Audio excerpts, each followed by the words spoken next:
Hola, bienvenido a mi canal de historias increíbles. Disfruta mirando. El día empezó como de costumbre. El guardia de seguridad llegó primero y abrió el banco. Junto a él, Bernardo Coser, el director, se puso manos a la obra. Era probablemente el hombre más pedante del mundo. Su camisa estaba siempre perfectamente planchada, su corbata estaba anudada como si Dios la hubiera anudado. Sus mangas lucían gemelos, las camisas cambiaban, pero los gemelos seguían siendo los mismos. Al parecer, los guardaba como un recuerdo del hombre que se los había regalado. Bernardo Coser recibió al personal en la puerta. Nadie sabía que esta función no formaba parte de sus obligaciones. Era un pedante hasta la médula y no soportaba a los que llegaban tarde. No hace falta decir que caía mal a todo el amable personal. Al tercer retraso le reprendía y lo anotaba en su expediente permanente. Al cuarto, lo despedía. Afortunadamente, cada año Bernardo Coser anulaba todos los pecados de sus colegas, permitiéndoles volver a cometer sus pequeños errores. Muchos pensaban que era un robot, no un ser humano. Un día, cuando uno de los antiguos guardias de seguridad falleció a altas horas de la noche en su casa, Bernardo Coser, al no verle a tiempo en su lugar de trabajo, se enfureció. ¿Por qué no está el guardia de seguridad en su lugar de trabajo? ¿Quién debe estar en la puerta del banco? ¿Yo?, gritó. Al enterarse de la prematura muerte del guardia, el personal intentó calmar al director. Nos dijeron que murió de un paro cardíaco anoche. ¿Y qué? ¿Es esa una razón para no presentarse a trabajar? Él tenía que avisarme. Este es su cuarto retraso. Despedido. Tal vez este tipo de diálogo solo podía oírse en un lugar donde trabajaba un hombre como Bernardo Coser. Los compañeros le tenían miedo. Probablemente, era él quien los unía a todos. No se peleaban dentro del equipo solo porque tenían un enemigo común, un director de banco estricto y de mente abierta. Aparte de pedante, este hombre tenía facilidad para complacer a sus superiores y a todos, sin excepción, les parecía un tipo engreído y santurrón. Aquel día, el banco empezó a funcionar sin incidentes. Bueno, casi. El guardia llegó medio minuto tarde y Bernardo Coser lo regañó a muerte. Era divertido ver cómo el hombre bajito y con corbata reprendía al hombre corpulento y ancho de hombros vestido de uniforme. Tras escuchar la airada arenga y recibir su segunda advertencia este año, el vigilante se dirigió a su puesto de trabajo. Cuando el encargado se marchó, el aire pareció inmediatamente más limpio y la vida más bella. Hacia el mediodía, cuando los grandes jefes se preparaban para comer, una chica se acercó al edificio. Era joven y delgada. Su cuerpo estaba cubierto por una túnica de monja, o algo muy parecido. La visitante del banco era claramente una novicia en la iglesia, o una matrona. El guardia se quedó ligeramente perplejo, ya que la joven presentaba otra llamativa diferencia con su entorno. Estaba embarazada. Un gran vientre redondeado sobresalía, parecía que ya estaba embarazada de 7 meses, por lo menos. El guardia enarcó las cejas, sorprendido. La chica le miró con calma. Tenía la piel clara como la porcelana y las cejas negras. No le dio importancia a la sorpresa que se leía en los ojos del guardia. «Buenas tardes», dijo amablemente, pero sin sonreír. «Hola», respondió el guardia. «En este banco está mi caja de seguridad, de mi propiedad. Me gustaría recuperarla. ¿Puede decirme con quién debo ponerme en contacto?» El guardia asintió y condujo a la monja a lo largo del banco. Ella le siguió en silencio, sin mirar a su alrededor. Pero el guardia pudo ver las caras de asombro de sus colegas, que se desperezaron de detrás de sus mesas al ver a la chica de la sotana. «Señor Coser, hay alguien que quiere verle», dijo el guardia avergonzado. El director miró rápidamente al visitante. Por un momento, una expresión de sorpresa se dibuja en su rostro. Enseguida enderezó la espalda y saludó al guardia con la cabeza. «¿En qué puedo servirle?», preguntó cortésmente a la monja. La monja entró en la habitación y se detuvo en medio de ella. «Mi propiedad está aquí y me pertenece por derecho de herencia». He traído los papeles necesarios y una llave. Entregó la bolsa de papeles al administrador. Bernardo Coser los miró y enarcó las cejas. Aquí no podía contenerse. Miró atentamente los documentos, luego al visitante, luego de nuevo a los documentos. ¿Pasa algo?, preguntó. Bernardo Coser carraspeó y sacudió la cabeza. Lo siento. Es que esta es una celda muy antigua. Hay leyendas sobre ella. No pensé que nadie vendría por su contenido. La muchacha sonrió. Así que conocías a mi padre, concluyó. Todo el mundo lo conocía, créeme. Era un gran hombre. Bernardo Coser se dio cuenta de que había dicho demasiado y empezó a halagar al visitante. Sin embargo, su confusión estaba clara desde el principio. Todo el mundo sabía quién era Julio Rosado. En los años 90 era la principal autoridad criminal no solo de su ciudad, sino de toda la región. Los rumores sobre su brutalidad agitaban las mentes, y la policía no iba a su casa porque le tenía miedo. Julio Rosado nunca gritaba, hablaba en voz baja, casi como un cántico. Cada una de sus palabras era preciosa. No se abría ninguna oficina sin su conocimiento. Sus hombres dirigían toda la ciudad. Era un monopolio absoluto. Mató a tanta gente que da miedo imaginárselo. Alguien tuvo una experiencia personal con el afilado de cuchillos de Julio siendo un delincuente convicto. Le encantaba ese instrumento, pero también usaba un arma de fuego normal en ocasiones. Se dice que introdujo la moda de hormigonar las piernas de los deudores y arrojarlos por el puente central a plena luz del día. Julio nunca tuvo miedo de que nadie le viera, sabía que nadie era su juez. Él mismo era la ley para todos en este pueblo. Julio Rosado solo tenía una debilidad: una mujer. Amaba a muerte a su segunda mujer. Su primer matrimonio había sido infeliz. En aquel matrimonio tuvo un hijo adoptivo, había tomado a una mujer con un hijo. Sin embargo, ella no soportaba su estilo de vida, la sangre constante en las mangas de la camisa de su marido y sus salidas nocturnas al bosque con palas. Ella le abandonó, pero el hijastro se acercó a Julio. Andrés adoraba a su padre adoptivo y quería parecerse a él en todo. El segundo matrimonio de Julio no fue así. Cuando conoció a la bella pianista, fue diferente. En aquellos días cesaron los asesinatos. Julio empezó a perdonar a los deudores, manteniéndolos con vida. Todos empezaron a decir que el cerebro criminal se había ablandado, que el gran verdugo se había ablandado con el amor. Sin embargo, los que se atrevían a hablar se enfrentaban a un castigo inminente. Julio cortejaba a su Catalina como a una princesa. Consiguió ganarse la confianza de su madre y ella aprobó el matrimonio. Catalina no pudo resistirse al carisma y el encanto criminal de Julio y se convirtió en su esposa. Pronto tuvo una hija que se parecía a su padre como dos gotas de agua. Tuvieron un matrimonio feliz, una familia estable. Se querían de verdad, y no mucha gente de la ciudad conocía ese amor. Julio lanzaba fuegos artificiales en el cumpleaños de su mujer, le hacía grandes fiestas de cumpleaños. La quería mucho, a gritos. Y Catalina amaba tanto a su marido que estaba dispuesta a dar la vida por él. ¿Qué fue exactamente lo que ocurrió? La hija de Julio, Lucía, tenía 8 años.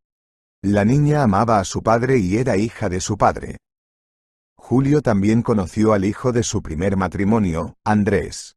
Era 6 años mayor que Lucía, pero no le gustaba su hermana pequeña, estaba terriblemente celoso de su querido padre. Incluso su exmujer siempre decía que Julio quería más a Lucía que a su Andrés. El propio Julio siempre decía que quería a sus hijos por igual, y que le daba igual que Andrés no fuera suyo. Ocurrió durante la fiesta de cumpleaños de Lucía. Su 8º cumpleaños, un banquete en la casa de campo de Julio. Invitó, como es tradición, a medio pueblo. Sonaba música en directo y estaba anocheciendo. Lucía bailaba con sus amigas, y llevaba un vestido increíblemente bonito, un lujo increíble en aquella época. Todas las chicas que habían sido invitadas estaban celosas de ella, pero corría tanto por el patio que ni siquiera se acordaba de lo que llevaba puesto. Julio sabía que tenía una seria competencia en la ciudad, y que tenía que hacerle frente. Pero lo pospuso todo por la fiesta de cumpleaños de su querida hija. Su hijo Andrés también estaba allí. Estaba la madre de Catalina, la abuela de Lucía y un montón de invitados que ni siquiera se conocían.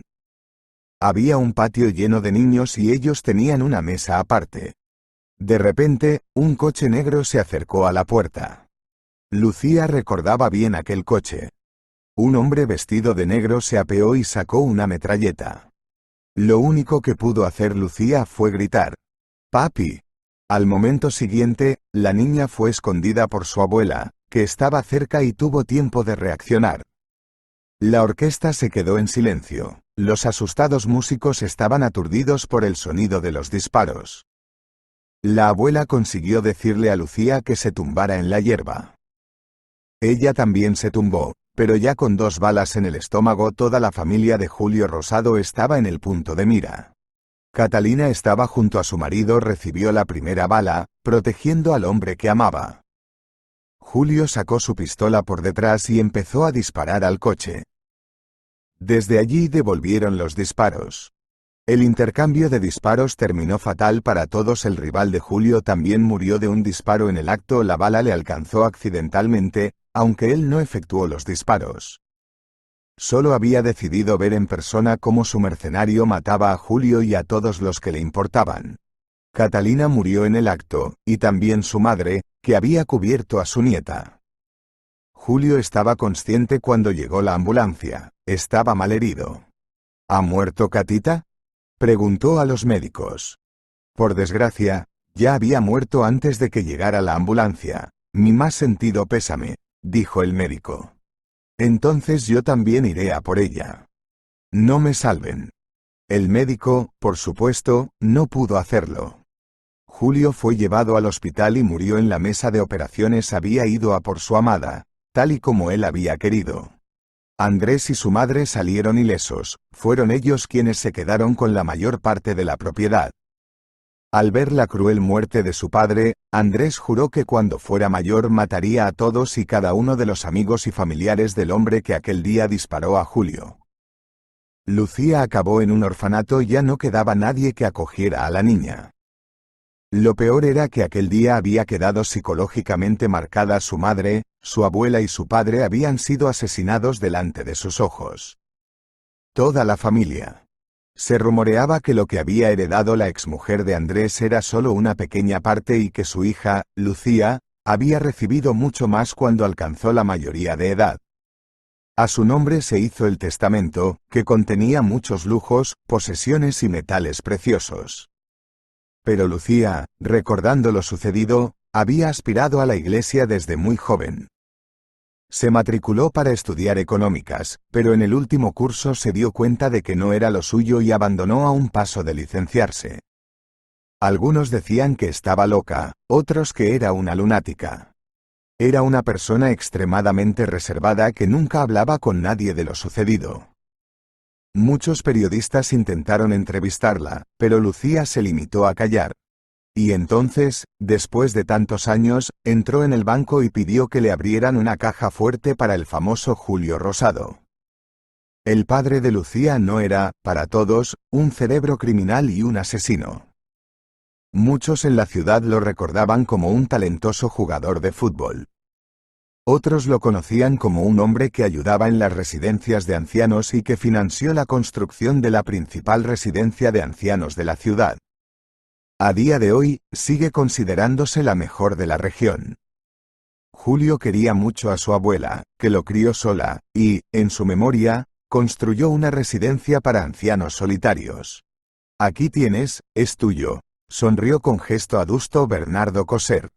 Lucía Rosado le arrebató tranquilamente de las manos la caja llena de oro y costosas joyas. No había ni un ápice de codicia en su mirada. Gracias, dijo mansamente la muchacha con sotana. Es peligroso conducir por la ciudad con eso. ¿Quiere que le pida a nuestro guardia que la escolte hasta allí?, sugirió el mayordomo, fulminándola con la mirada. Lucía negó con la cabeza. No, gracias, así está bien. Estaba a punto de marcharse, pero la pregunta de David la detuvo en la puerta. ¿En qué piensas gastar tu fortuna, si no es un secreto? Tu padre era famoso por su generosidad con los ancianos. ¿Quieres hacer una donación? Le preguntó. Lucía sonrió. Sí. El dinero servirá para renovar la iglesia donde vivía. Me acogieron en una época difícil y me ayudaron a encontrar al Señor en mi alma. Gracias a la iglesia conocí al hombre del que me enamoré, mi marido. Quiero renovarla, para que sea la mejor del barrio. Bernardo asintió con respeto, felicitando a la chica. En cuanto Lucía se marchó, se dirigió a su guardia y le dijo que siguiera a la chica, pero solo discretamente. Lucía subió a su coche y se marchó. Alguien la había traído y la esperaba al otro lado de la calle. El guardia subió inmediatamente al coche del director y corrió tras ellas. En ese momento, Bernardo Coser marcó el número de Andrés Rosado. Señor Rosado, su hermana ha visitado hoy nuestro banco. Sí. Se ha llevado el contenido de la caja de seguridad. No se preocupe, mi guardia de seguridad la seguirá. Le ofrecí una escolta, pero la rechazó. Tendré su dirección en breve. Dijo que estaba arreglando una iglesia. Sí, tenías razón, está claro que la chica no está en sus cabales para gastar tanto dinero en un trasto. Lucía no llegó al pueblo. Cuando ella y su marido pararon en una gasolinera, un coche negro les adelantó. Cuando un desconocido vestido de traje bajó del coche, los ojos de Lucía se inundaron de aquellos recuerdos tan aterradores de su infancia. Se quedó paralizada de miedo y el hombre corrió hacia ella, le puso una pistola en el estómago y le dijo: «Rápido, entrégalo todo». «¡Corre!», gritó. Diego, el marido de Lucía, estaba pagando a la cajera. No se percató inmediatamente del atracador por el ruido de los coches que pasaban, y cuando lo hizo, Lucía ya se lo había dado todo al hombre y estaba ahogando las lágrimas de miedo y pánico. El hombre del traje subió rápidamente al coche. Diego corrió hacia Lucía. «¿Cómo estás? ¿Te han hecho daño?». Incapaz de hablar, negó con la cabeza. «Solo se llevaron la caja», dijo tartamudeando. «Espera aquí, no tardaré. Alcanzaré a esos cabrones, al menos conseguiré la matrícula». Diego subió rápidamente al coche. Lucía le gritó que se detuviera, que tenían armas, pero Diego no era de los que dejaban pasar las cosas. Creía que tenía que encargarse él mismo de ellos, para proteger a su mujer. Así que siguió al coche negro. Lucía permaneció de pie. Sentía pánico, no sabía qué hacer. Dejó el teléfono en el coche. Pronto se le acercó un empleado de la gasolinera. «¿Puedo ayudarla?», le preguntó. «Ayúdeme a llamar a la policía. Me han robado y mi marido podría estar muerto». A partir de ahí, todo fue un borrón. Lucía recordó cómo marcó el número de la policía, cómo empezó a confundir las cosas. Le prometieron que no tardarían en llegar. El empleado de la gasolinera llevó a Lucía dentro y esperaron a que llegara la policía. 20 minutos más tarde, un coche normal se detuvo en la gasolinera. El conductor se bajó y pagó la gasolina. Mientras el cajero lo calculaba, empezó a hablar de un terrible accidente ocurrido no muy lejos de aquí. «¿Qué pasó allí?», preguntó la mujer. «Un tipo en un coche blanco se estrelló hasta morir. No queda mucho del coche. Mi amigo llamó y dijo que había habido un tiroteo. Pobre tipo, no se sabe si le dispararon o murió en la colisión». Al oír la conversación, Lucía se desmayó. Se armó un revuelo. La cajera de la gasolinera llamó a una ambulancia, pero antes llegó la policía. Les habían llamado antes. Confirmaron que el marido de Lucía había muerto en el accidente, tras lo cual rompió aguas y se puso de parto. Es un día aterrador para recordar. 14 días después, Lucía estaba en una sala del hospital con los bebés. Parecía que lo peor había pasado. Lucía no estaba en condiciones de dar a luz en ese estado de ánimo. Teniendo en cuenta que era su primer embarazo múltiple, los médicos la llevaron rápidamente a una cesárea. Ni siquiera tuvieron tiempo de rellenar el papeleo, tenían que salvar a la mujer. Se desmayaba de vez en cuando en estado de shock, de dolor o simplemente llorando. La señora Rosado fue operada por cesárea y ella y sus bebés fueron enviados inmediatamente a la unidad de cuidados intensivos. Solo tenía 7 meses. Por supuesto, los gemelos siempre nacen antes de tiempo, pero esta vez era demasiado pronto. Los bebés nacieron prematuros, muy pequeños, pero muy viables. Aprendieron rápidamente a alimentarse solos y el día 14 el médico dio el alta a Lucía. No llegó al funeral de su marido. Todo el pueblo lo enterró.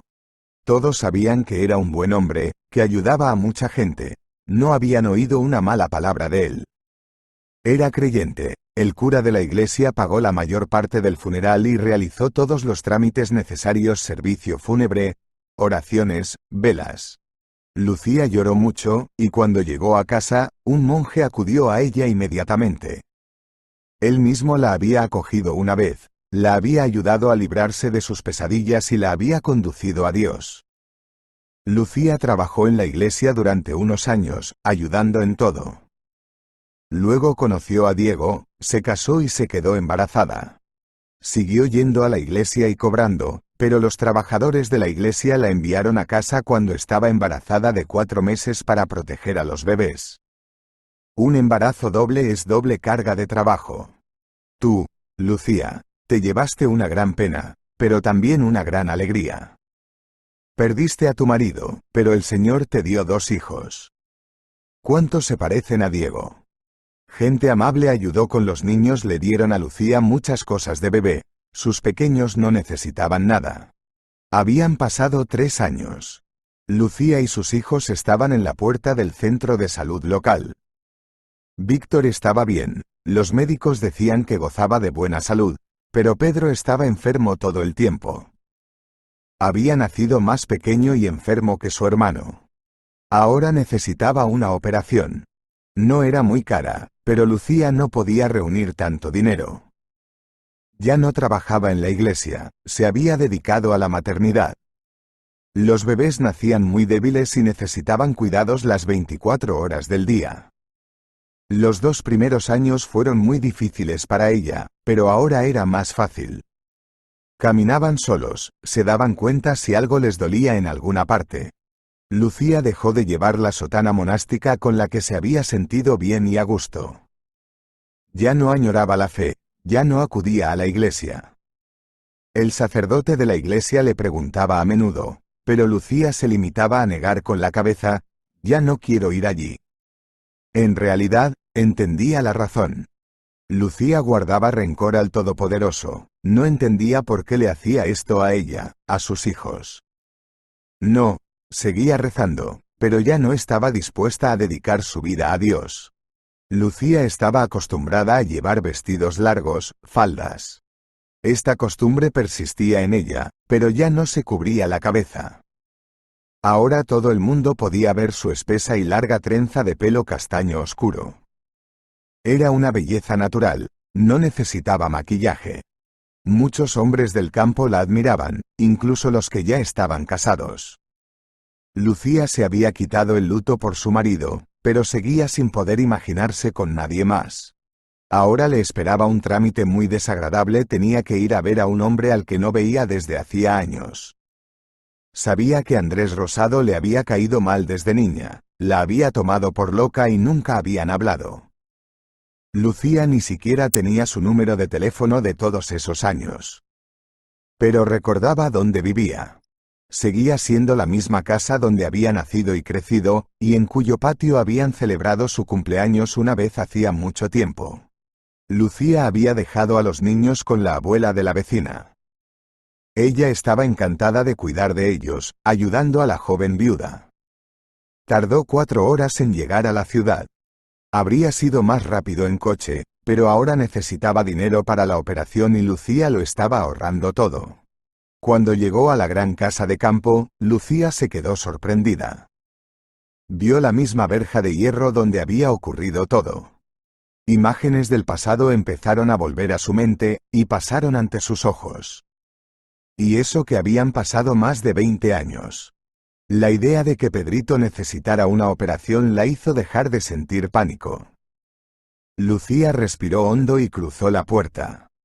Llamó al timbre y Andrés no tardó en aparecer en el umbral. La reconoció, se le notaba en los ojos. Nunca pensé que te volvería a ver. Hola, Andrés.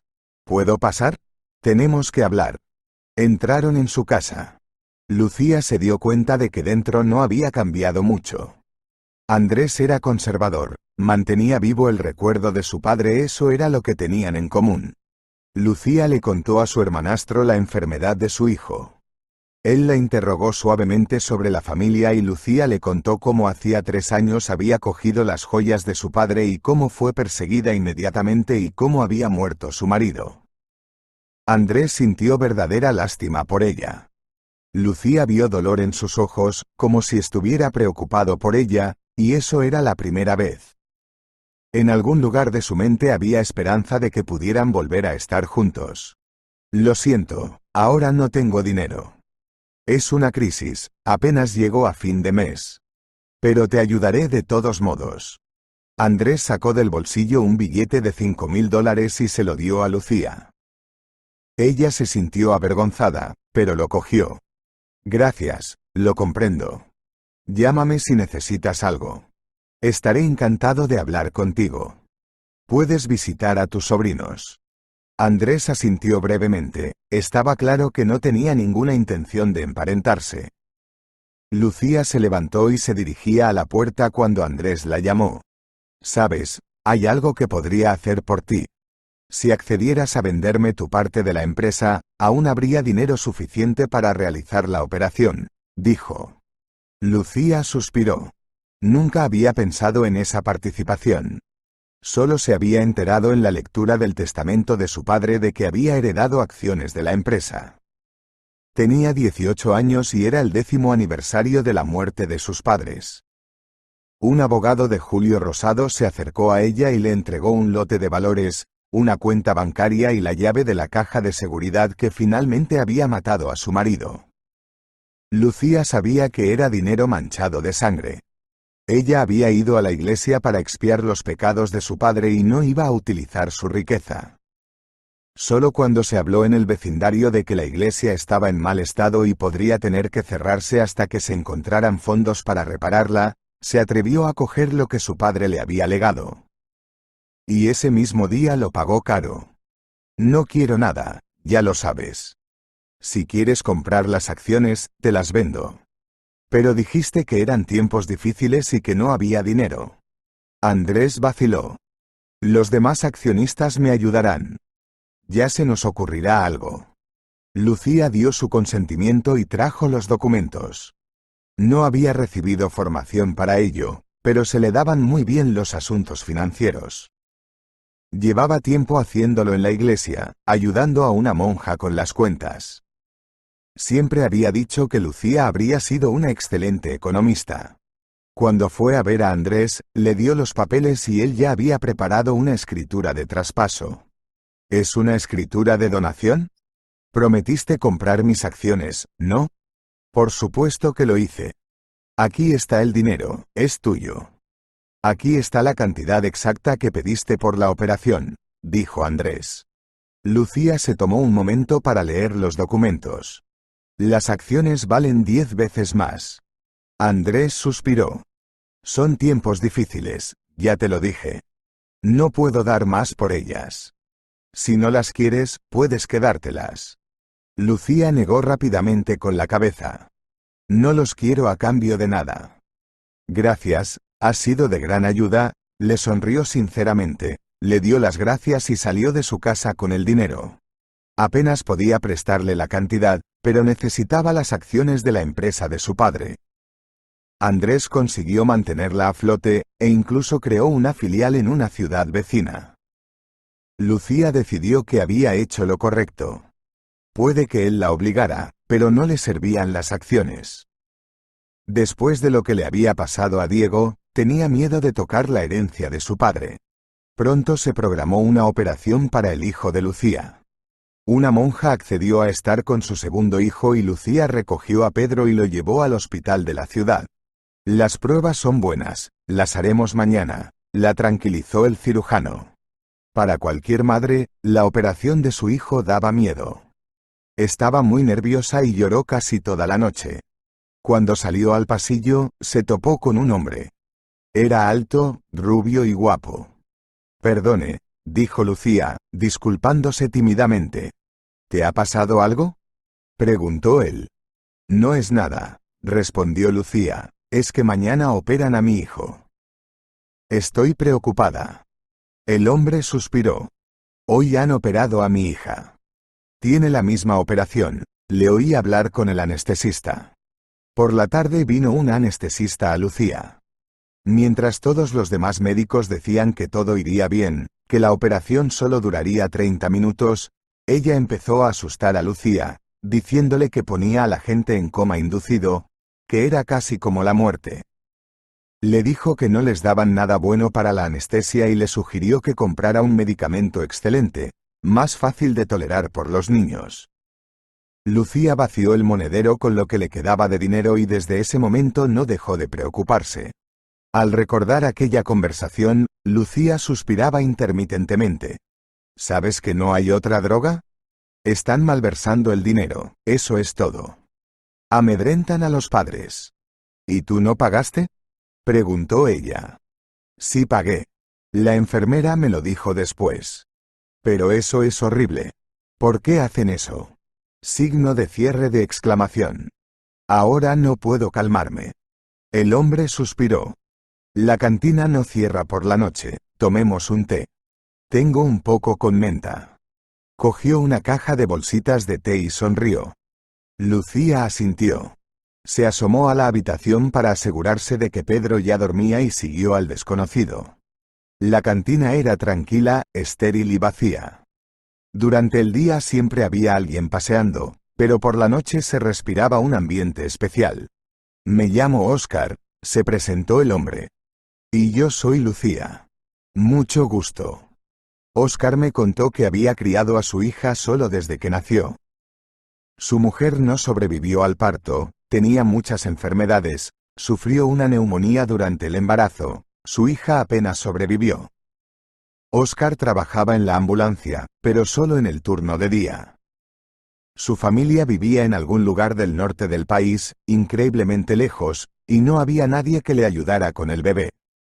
Sin embargo, la familia ayudó a recaudar dinero para el tratamiento de su hija. Lucía, no te preocupes, la operación es muy sencilla, no mucho más complicada que una apendicitis. Y aquí hay un cirujano maravilloso, lo conozco. Dio clases en nuestro instituto cuando yo era estudiante. Incluso lo llevaron a la capital, pero no se fue. No hay nada que temer. La anestesista está exagerando, por supuesto. Pero que Dios la juzgue. Hablaron casi toda la noche. Lucía solo consiguió dormir 3 horas. Luego Pedro se despertó, y un par de horas más tarde llegó el médico. La operación fue de lo más aterradora. Entregar a su bebé al quirófano fue muy duro, pero Lucía lo hizo con una sonrisa para no asustar al niño. Cierto es que seguía llorando. En cuanto se lo llevaron, Oscar se acercó a Lucía. Vale, no seas cobarde. Controlate. Los niños perciben el estado de ánimo de sus madres. Yo podría permitirme llorar, pero tú no, le dijo con firmeza. Lucía, que estaba a punto de llorar, se detuvo de repente. ¿Lo ha hecho? ¿Has estado llorando? No, me afeité mientras tanto y me fui a duchar. Cuando volví, mi niña ya estaba dormida en la cama. Durmió 1 hora más y cuando se despertó, estaba graciosísima. Son graciosas después de la anestesia. La miras y es como si las luces estuvieran encendidas y no hubiera nadie en casa. Lucía se reía.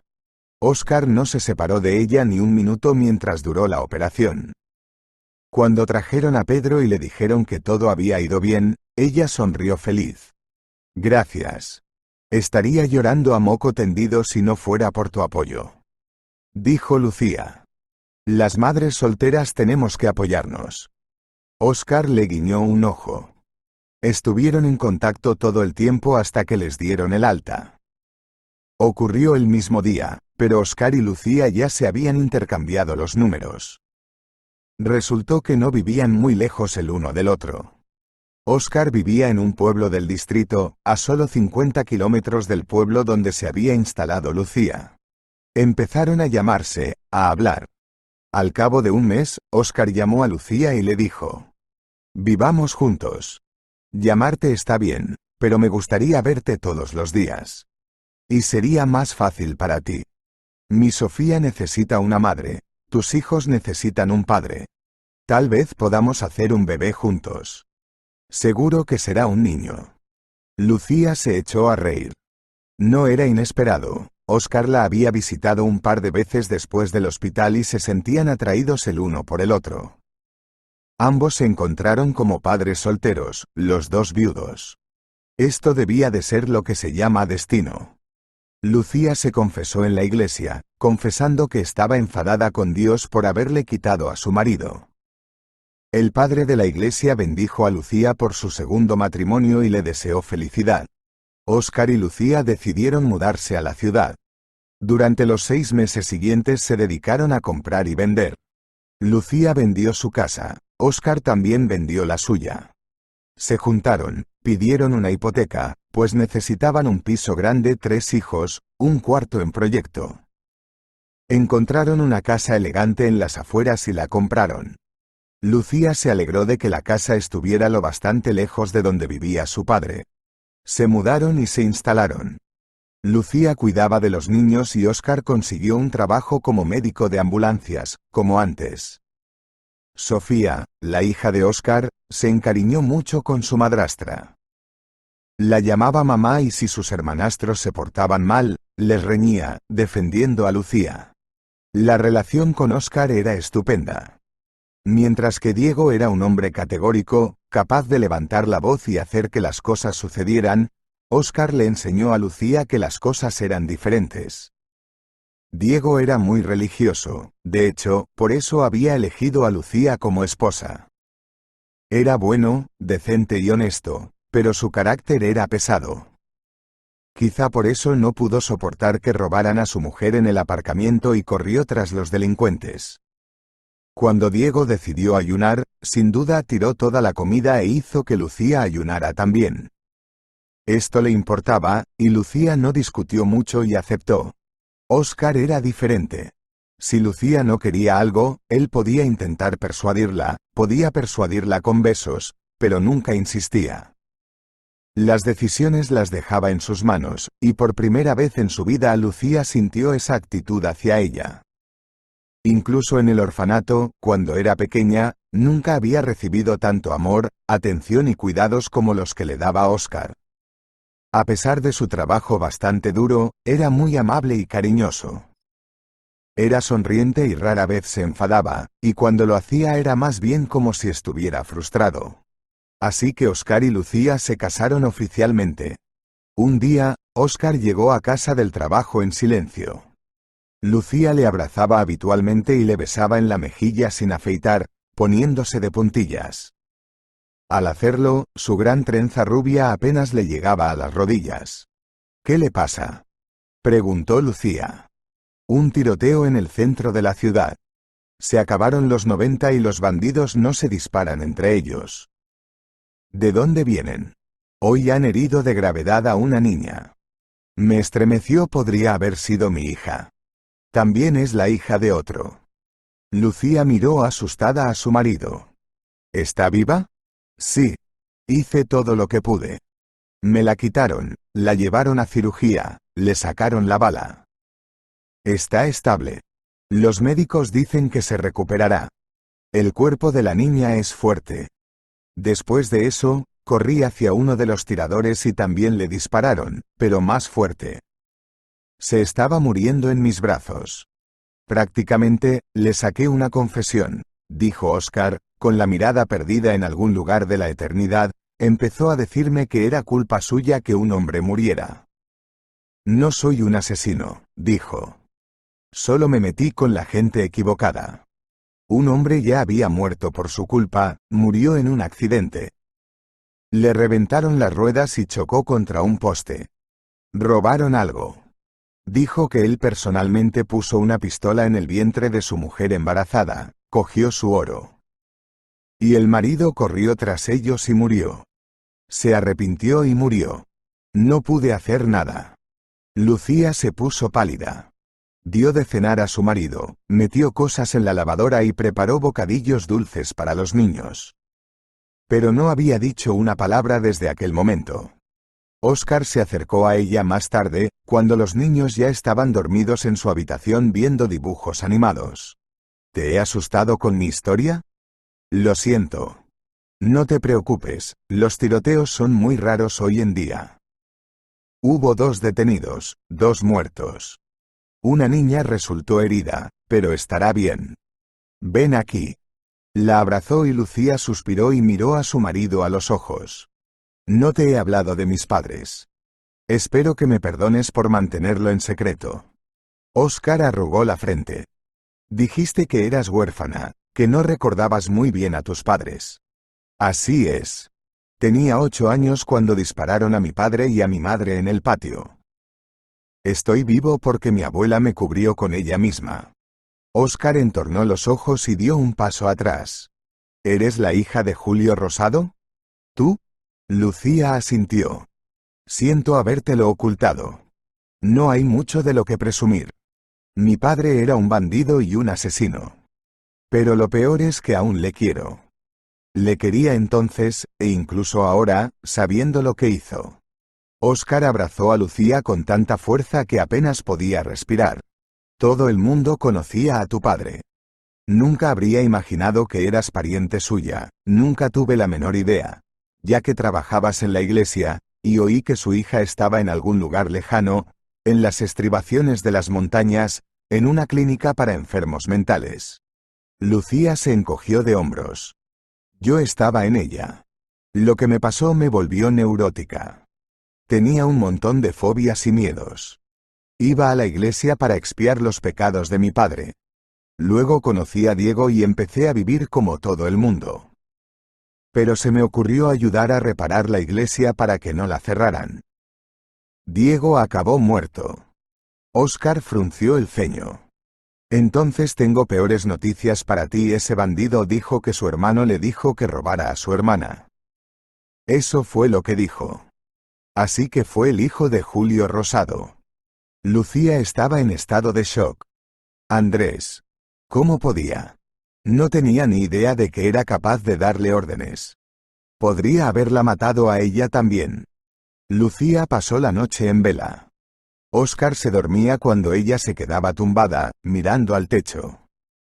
Cuando se despertó, Lucía llevaba maquillaje, lo que no era típico de ella. Llevaba vaqueros por primera vez desde que se conocían. Oscar se quedó boquiabierto, pelo largo, figura esbelta, chaqueta ligera, camiseta de tirantes. Parecía Lara Croft.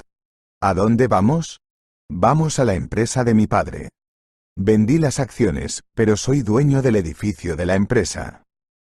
Andrés me pidió que lo vendiera también, pero yo estaba preparando a mi hijo para la cirugía en ese momento.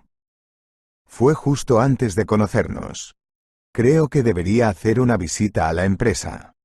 A ver qué pasa. Lucía lo había planeado toda la noche anterior. Había estudiado economía y tenía talento para ello. Entró por la puerta de su despacho, sin pasar por la secretaria, que corrió tras ella. Disculpe, señor Rosado, ha entrado sin preguntar. Se excusó la secretaria. Nada, Anita, nada. Es mi hermana, no hace falta que llame. Pasa, Lucía, estás preciosa, sonrió Andrés. La recepcionista casi giró la cabeza al mirar a Lucía. Mencionar quién era el difunto señor del crimen siempre despertaba un acalorado interés por su persona. Era la hija natural de Julio, su única hija de sangre. Pero, al parecer, toda la sed de sangre había ido a parar a su hijo nonato. Me gustaría hablar de mi regreso a la empresa, declaró. Andrés se puso tenso. ¿Por qué ibas a hacerlo? Quiero participar en los negocios de mi padre. Te cederé el edificio y tú solo me darás el 5% de las acciones.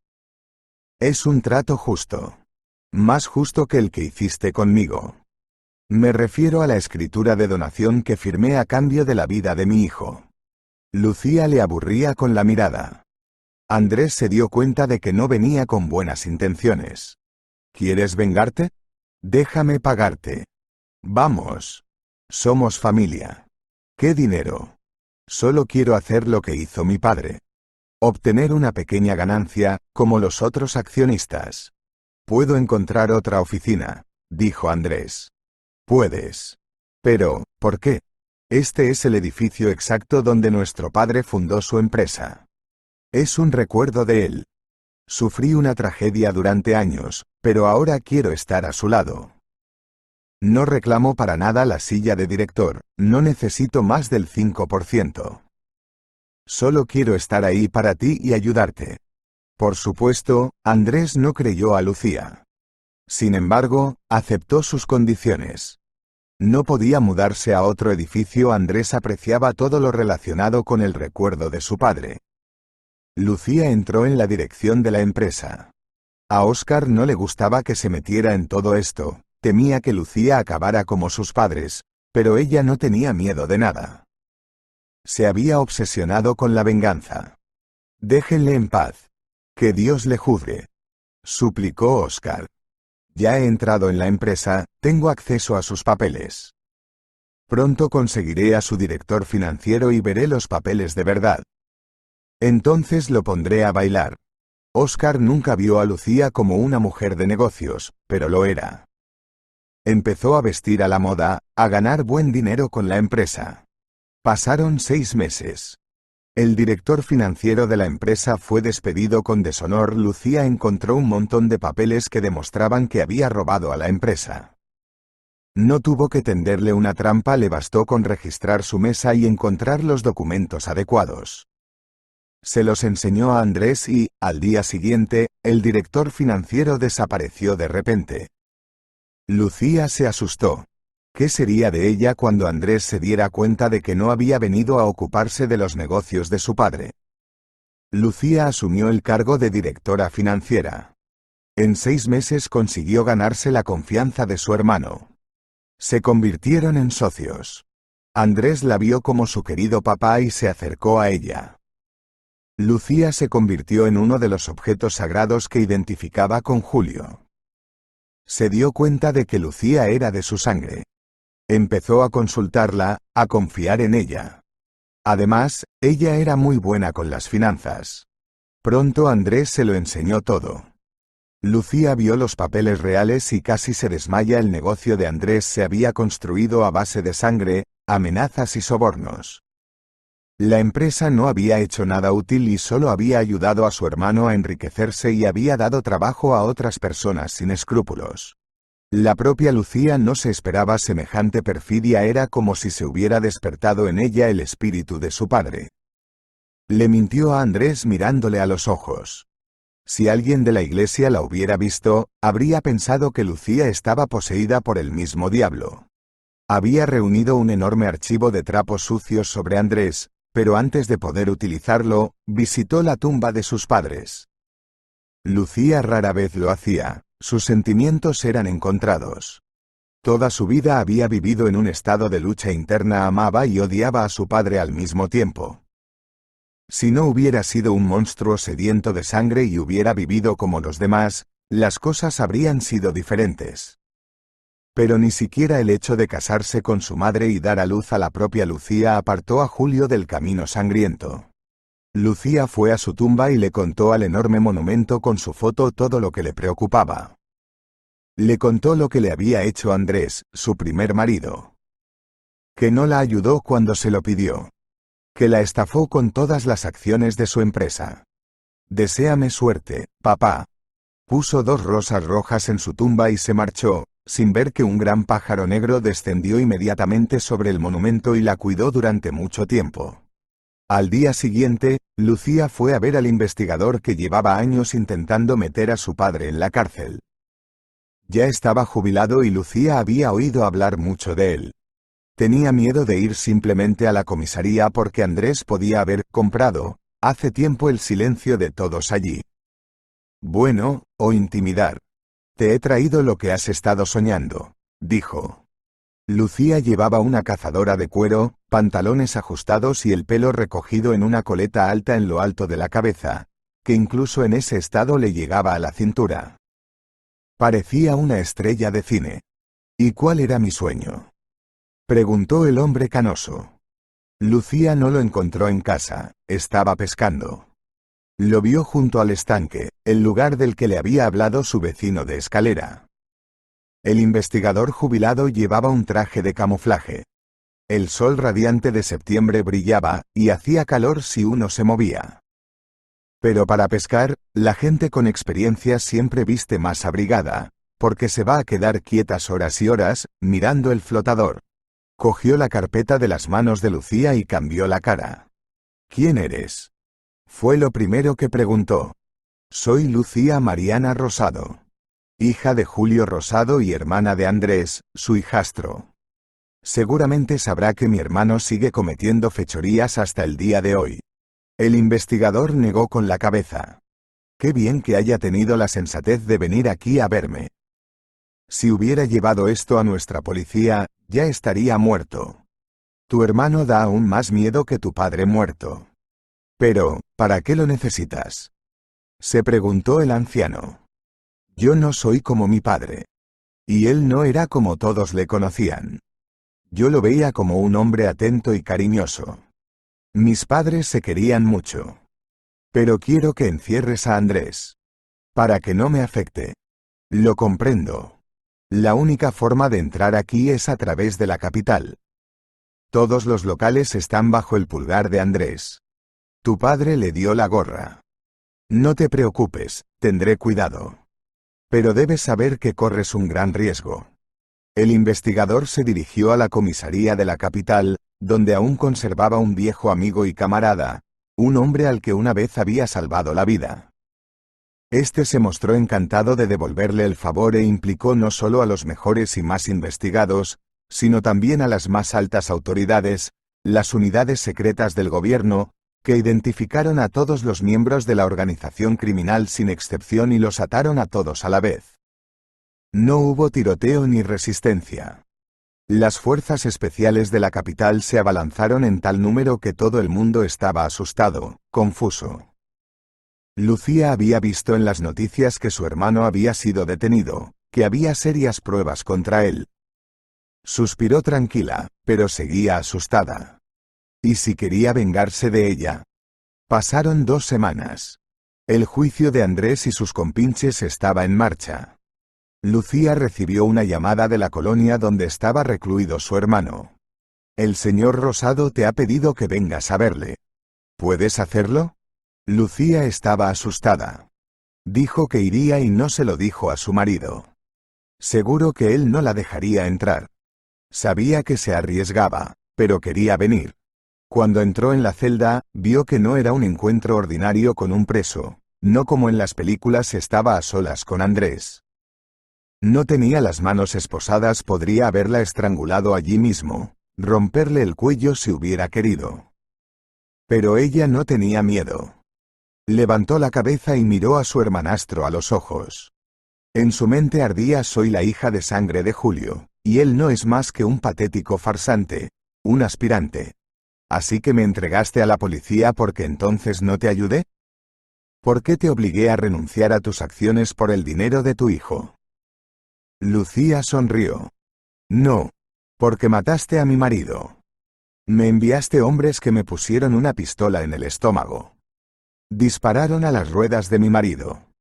Él murió y yo di a luz ese día, prematuramente. Dejaste a mis hijos huérfanos. Si mi padre estuviera vivo, te habría matado él mismo, con sus propias manos. Eso no es verdad. Julio me quería, era su único hijo, gritó Andrés. Lucía no dijo nada, se dio la vuelta tranquilamente y se marchó. A Andrés le dieron 15 años en una prisión de máxima seguridad, lo llevaron a otra parte del país donde estuvo cumpliendo su condena.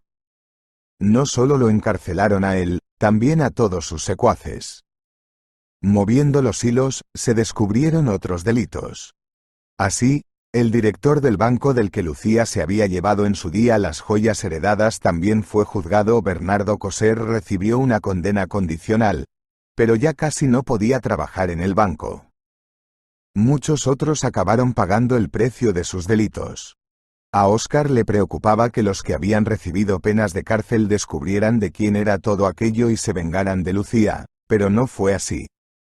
El investigador jubilado al que se acercó Lucía hizo ver que Andrés era el culpable. Incluso filtraron en las noticias que a Andrés le habían pillado en un caso importante. La información fue supuestamente filtrada por sus competidores. Y luego Rosado filtró información sobre sus socios para conseguir una reducción de condena. Entregaron a otras personas. Claro, podría gritar que su hermana le tendió una trampa, pero ¿quién le creería? Un hombre culpable siempre intentará echar la culpa a otro. Lucía vendió la empresa de Andrés, tomó las riendas como heredera del fundador de la empresa, cerró la firma y la vendió.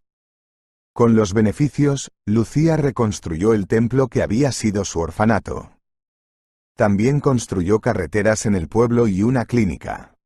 Lucía, Óscar y sus 3 hijos se trasladaron a vivir al pueblo donde antes vivía Lucía.